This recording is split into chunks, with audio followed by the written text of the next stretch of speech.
Prava imtihonlarida uchadigan ko'pchilik o'quvchilar topa olmayotgan savollardan bittasini sizlar bilan ko'rib chiqamiz. Savolga qaraymiz. 108 km/soat tezlikda harakatlanayotgan transport vositasi 1 sekundda qancha masofani bosib o'tadi deyiladi. Ya'ni 108 km/soat tezlikda harakatlansak, 1 sekundda necha metrni bosib o'tamiz? Ana shu so'ralyapti. Endi ko'pchilik qanaqa qilib hisoblashni bilmaydi, o'rgataman. 108 kilometrimizni metrga aylantiramiz. 108 ming metr bo'ladi.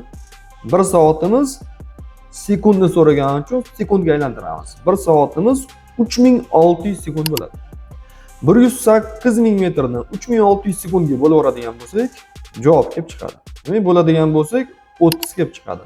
Ana o'shanda haydovchi 108 tezlikda harakatlansa, 1 sekundda 30 metrni bosib o'tishi kelib chiqar ekan.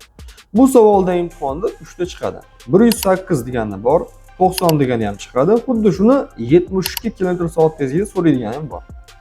Demak, ishlashning oson yo'li ana shunday raqamda chiqadigan bo'lsa, 3.6 ga bo'lib yuborsanglar ham javoblari kelib chiqadi.